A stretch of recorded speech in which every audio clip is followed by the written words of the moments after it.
This video is going to show you how to make a cheesecake. So before you start, the first thing that you want to do is actually crush up your digestive biscuits. Now you can either do that in a food processor or you can pop them into a plastic bag.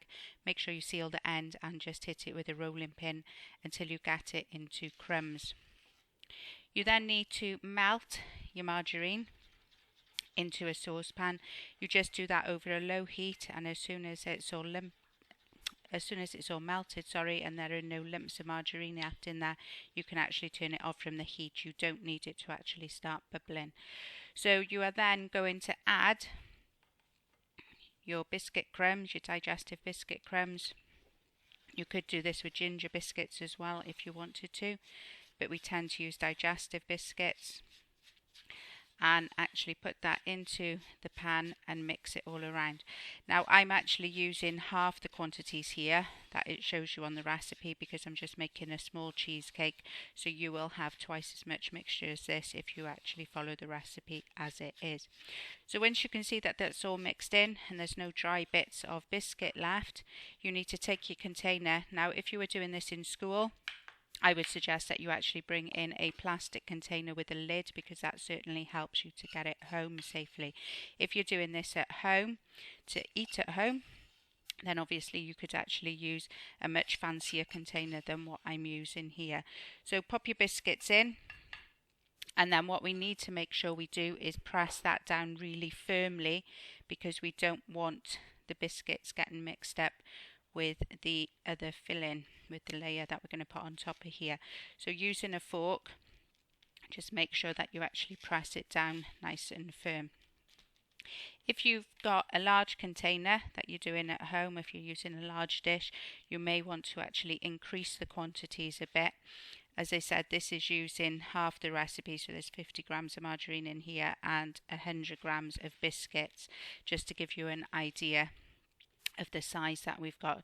So that can then be put to one side while we get on with the next stage. So into a mixing bowl, you need to put your double cream, your sugar and your cream cheese. Now some recipes will actually tell you to whisk up the double cream first. I tend to find because it actually whisks up very, very quickly, particularly if we're working in a warm kitchen, that it tends to actually get to the stage where it starts over thickening very, very easily.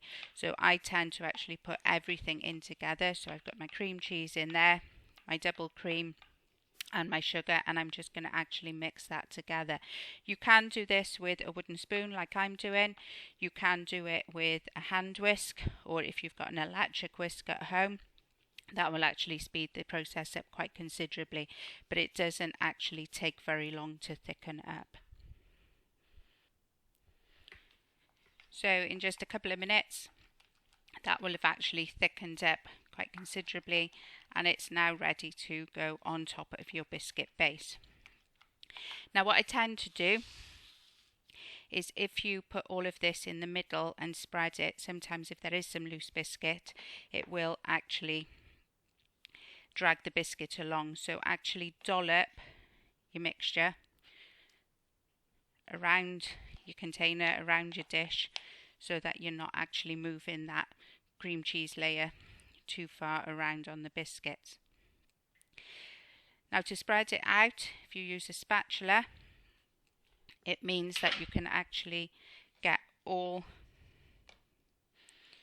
of the spare mixture out of the mixing bowl. Okay, so the spatula will let you get everything out, and then you can just very gently take your time. There's no rush to do this. Make sure you're being nice and gentle because, as I said, that way you are not picking up and dragging the base layer should it not be quite as firm as you would like. If when you do your base layer you tend to find that it is still quite dry, very crumbly, you may want to add a bit more melted margarine to it just to make sure that it is actually sticking together. I'm just putting my cream cheese on here to show you what to do, But you could, if you wanted to as well, if you wanted to try and show some more skill off there, you could actually pop some of this into a piping bag and actually pipe some decoration onto the top there as well when it's flattened down. Now, unfortunately, I've only actually got some pineapple here at home at the moment, but if you could use a selection of fruits on top of your cheesecake, that would obviously make it look a lot more attractive. So you've got fresh strawberries, you could use some blueberries, could use some canned fruit like I'm going to do here. So I'm going to pop some canned pineapple. Mandarin oranges tend to actually look really nice with the bright orange colour. Some blueberries would actually really enhance this. If I was just keeping it with the pineapple, just some blueberries on there as well would actually improve that. You can, from the supermarkets as well, from the shops, also get fruit pie filling. The summer fruit pie filling is really nice to use on a cheesecake because it has that little bit of syrup in there as well, which actually then adds to the moistness of the cheesecake. You could, if you wanted to, use some chocolate to decorate that as well. So again, that would add some colour to your cheesecake. But it is really nice if you use something like some fresh strawberries and some grapes, maybe kiwi fruit. Any colours that actually contrast with each other will actually give you a very nice finish on your cheesecake. But quite a simple video today there, showing you how to make a simple cheesecake, which you would then store into the fridge until you ate it, which I would recommend within a couple of days that you actually consume that.